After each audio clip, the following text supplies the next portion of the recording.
اس کے بعد وہی بچہ تھوڑا سا بڑا ہونے لگتا ہے، پیروں پہ چلنے لگتا ہے، تو قربانی کا آرڈر آ جاتا ہے کہ جی خواب میں دیکھا ہے قربانی. یعنی کہ وہی بچے کو چھوڑا گیا ریگستان میں، اسی بچے کو چلنے پھرنے پر قربانی کا بکرا بنانے کی کوشش کی گئی، یعنی کہ ہتیا کرنے کی کوشش کی گئی، اور اسی کو جوان ہونے کے بعد جب اس نے شادی کر لی، گھر بسا لیا، تو اس کی بیوی سے طلاق دلوا دی گئی. تو کیا یہ ایک اچھے آدمی کے کرم ہو سکتے ہیں سر؟ جو لوگ نبی مانتے ہیں، ٹھیک ہے ان کا عقیدہ اپنی جگہ، وہ نبی مانے، بٹ کیا یہ ایک اچھے انسان کے عمل دخل ہیں یا نہیں؟ بتائیں. شکریہ.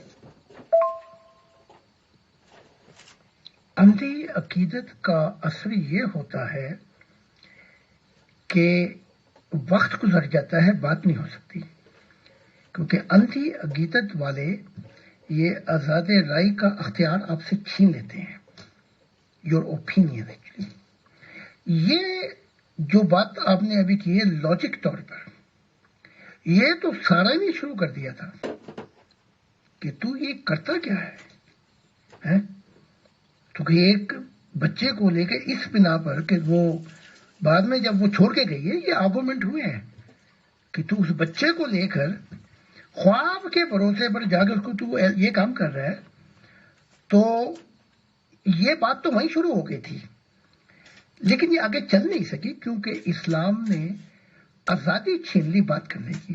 آپ دیکھیں نا، اب اگر یہی بات کریں آپ وہاں پر بیٹھ کے جہاں پہ مسلمانوں کی ریاست ہو، تو آپ دیکھ لیں کیا حال ہو جائے گا. شکر ہے کہ انڈیا میں بیٹھے ہوئے ہم. پھر وہ جو ابراہیم کے ساتھ لوگ تھے وہ بھی اندھی عقیدت رکھتے تھے، لہذا یہ معاملہ دوبارہ.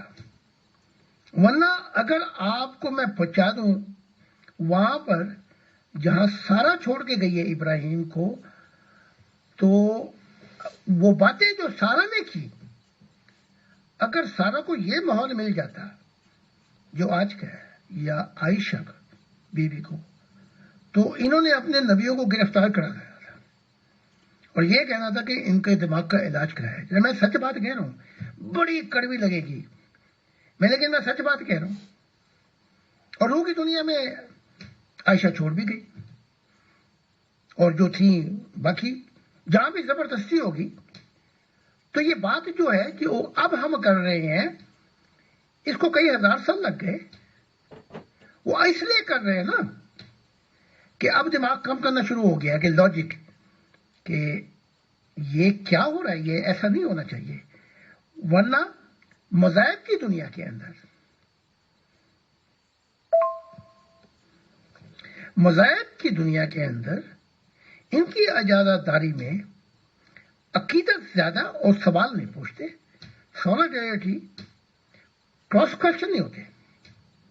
اور یہ موقع اب مل رہا ہے، خوش قسمت ہے. آپ کو انڈیا میں مل رہا ہے، مجھے یہاں مل رہا ہے یورپ میں. لیکن یہاں بھی اس موقع کو 5 حملے کر کے چاہ کے اس کو ختم کر دیا جائے. یعنی کہ یہ خونی قسم کے لوگ ہیں، یعنی کہ ان کے ہتھے چڑھ جائے. آپ دیکھتے رہتے ہوں گے پاکستان میں کیا ہو رہا ہے. اور مجھے تو یہاں تک کیا کہ انہوں نے یونائٹڈ نیشن کے ذریعے باقاعدہ کہ چاہ کہ یہ جو نبی ہے جرمنی میں اس کو واپس بھیجا ہے، لیکن وہ ہو نہیں سکا کیونکہ بعد میں پتہ لگا کہ میں نے پاکستانی نیشنلٹی چھوڑ دی ہے. خیر بات ہو گیا ہوں، میرے پاس صرف جرمن ہے، تو اس لیے بچا ہو گیا. تو یہ سوال جو ہے اب ہم آپ کر رہے ہیں اور میں ان کا جواب اب میں دے رہا ہوں. یہی سوال آگے جا کے انسانیت اور زیادہ کرے گی کہ یہ جو کچھ ہوا کیا ایسا ہونا چاہیے تھا؟ یہ سب غلط تھا. اور اس غلط کو، اس کوے کو جو چٹا ثابت کرنے والے ہیں نا اندھی عقیدت والے، وہ یہ مذہب والے اور وہ یہ مسلمان ہیں. محترم زاہد خان صاحب، ایک ممبر صاحب کا سوال ہے کہ روحانیت کیا ہے، اس کی تشریح فرما دیجئے، اور it is the last question for today. Thank you. فرق بیان کر دیتا ہوں. مذہب اندھا ہے، اور اندھے پن میں وہ پازیٹیوٹی کی بات کرتا ہے، مثبت، کہ موت کے بعد ایمان لاؤ، فرشتوں پہ لاؤ، خدا پہ لاؤ، وغیرہ وغیرہ. تو یہ تو اندھا پن ہے. لیکن وہ دور ایسا تھا کہ اس دور میں اس چیز کے علاوہ کوئی چارہ بھی نہیں تھا. اب روحانیت کیا ہے؟ اس کی تشریح یہ ہوگی کہ روحانیت مشاہدات میں اور سفر میں 3 چیزوں کو کھول دیتی ہے جس سے سارا زندگی کا مقصد واضح ہو جاتا ہے. وہ بتا دیتی ہے کہ یہاں آنے سے پہلے تو کہاں کہاں تھا. وہ بتا دیتی ہے کہ یہ جو انمول وقت ہے اس کا روح پہ کیا اثر پڑے گا، اس مقصد کو کیسے پورا کرنا ہے. اور وہ اس زمین پر ہی روحانیت جو ہمیشہ کا مقامات ہیں یا حال ہے آخرت میں وہ دکھا دیتی ہے. پھر روحانیت کیا کرتی ہے؟ وہ آپ کی 5 حصوں کو زندگی دے دیتی ہے. یعنی کہ اس میں ایک ایسا عروج آ جاتا ہے کہ جسم بھی سجدے کے اندر جس چیز کو بلاتا ہے، سجدے سے مراد کسی کا ہو جانا ہے. یعنی کہ اس سجدے میں خالی سوچ جو ہے وہ پروان چڑھتی ہے، اس کی گڈی پتنگ اڑتی ہے، خالی سوچ. اسی سجدے کے اندر قوم مقام کا شعور جو ہے روحانیت وہ پھیلا دیتی ہے قوم مقام کی شعائیں انسان کے اندر. اسی سجدے کے اندر سچ کی منزلیں طے ہوتی ہیں مشاہدات سے. اسی سجدے کے اندر محبت کا سفر شروع ہوتا ہے. روحانیت اپنی منزل کی طرف دوڑتی ہے، خدا کے ساتھ تجربات ہوتی ہے. اسی روحانیت اور سجدے کے اندر روح کو ایک عجیب نور مل جاتا ہے جو زندگی کا مقصد تھا، جو بیج ڈالا گیا تھا. تو یہ ہے روحانیت جو کیسے کیسے مقامات سے نکال کے آپ کو حال پیش کرتی ہے. تو بہت بہت شکریہ. بہت شکریہ، بہت جزاک اللہ محترم زاہد خان صاحب آپ کی تشریف آوری کا. انشاءاللہ next coming Monday and Tuesday میں پھر ملاقات ہوتی ہے. تب تک کے لیے خدا حافظ sir. Thank you, thanks a lot. بہت بہت شکریہ میر فیصل صاحب، آپ کی ٹیم کا، اور وہ لوگ جنہوں نے روحانیت کے بارے سوال کیے، بہت بہت شکریہ.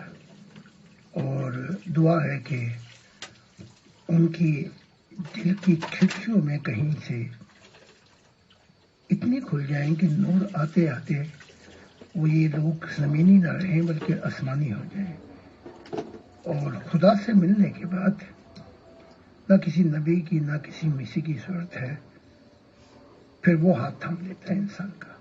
بہت بہت شکریہ آپ کا.